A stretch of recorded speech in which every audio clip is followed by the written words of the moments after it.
Hey guys, welcome back to Susan Shares. Well, this weekend I have done a tremendous amount of going through paperwork. I don't know if y'all let it pile up like I do. I'm self-admitting, but I do. And I have just really been going through and ordering it and filing and filing and filing. And it really, really turned into a lesson for me because, God is a God of order, definitely not of confusion, but an ordered heart means everything to me as it does to God.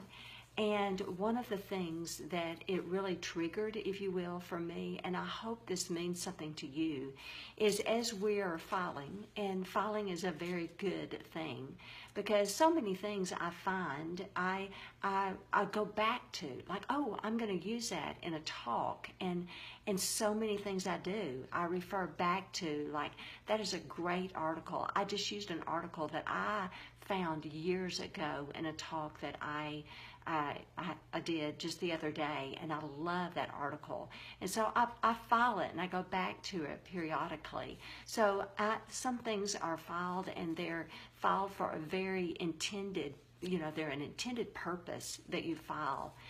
Other things, you have to ask yourself, am I filing this again because I've not dealt with it? And so that is what I'm going to talk about today, because so many things we file away metaphorically that we have not dealt with, that we should be dealing with Jesus. Because in those hard things that we metaphorically file away, there are so many lessons that God is waiting to teach us. I'm speaking for that. I'm speaking on behalf of that myself. And for you, I am metaphorically, I'm asking you, what are you filing away? That for a reason that I'm asking you to ask yourself, why have I filed it away and not dealt with it yet? Because I'm telling you that when we keep filing, and I'm telling you this as a therapist and as a friend, when you keep filing away, when we keep filing away the same thing over and over again, that thing just gets bigger and bigger and bigger, and we just finally start tripping over it, and it does bleed into relationships, every relationship we have, and it just needs to be dealt with. And I tell you, the thing that we try to bury and file could be the very thing that God has a lesson for us that is so valuable, that very thing is the thing that He's going to use for His kingdom purpose, for our lesson to grow us closer to Him, to become more like Him. And so, and to build perseverance, patience, whatever He has an intended purpose to grow us. And so why are we not releasing it to Him? And there's so many different reasons. That became crystal clear to me in a wreck that I just recently had, and I think I mentioned it to you, but it was just horrible. And a semi squeezed me in between to him and another vehicle, and I literally had this feeling, which I should have because I was the middle car, but it was just, I was squeezed into that, and it was an immediate trigger from another horrible car accident that I'd had about 25 years ago, and it was a head-on from a drunk driver, and it caused so many things in my body: adult onset seizures, double vision, extreme, it was just all these things that it caused in my body. But it was an immediate trigger for that, and I'm still in therapy for it right now. It caused a PTSD moment, and there's just all like that.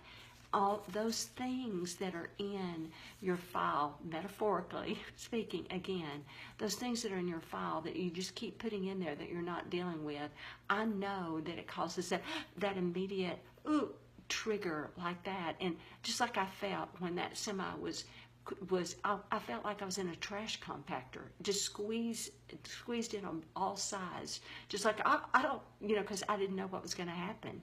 And fortunately, my car was destroyed, and so was hers. But we walked away, you know, we're both in physical therapy right now, but we walked away and my grandbabies were not in the car. Praise Jesus. There's so much to be thankful for that. But it was a trigger, and I still had that feeling. And you may have that feeling like I can't release it. I can't go back there. I can't, but you don't know what God has in store for you. And my pastor had said something in a sermon that I wrote down that is so apropos to this message that I'm talking about. And he said, is faith or fear the reason you are going to make your next decision? That's a powerful statement, and I'm going to read it again. Is faith, well, it's a great question to ask. Is faith or fear the reason you are going to make your next decision? It is a great question to go before God and ask. God, is faith or fear? Because, and if it's fear, say whatever is in this folder, say it to him. Don't hide it. That'd be like telling me I can't have another chocolate chip cookie, because then all I want is 24 chocolate chip cookies. Say it. Say the fear, and then begin to release it with him, with God, with God. Don't do this alone. He never intended you to do it alone. He wants to grow you through it. So that's my word today as I filed all weekend. So I hope it helps you, and as it helped me to go through the file. Have a great day. Love you. Bye-bye.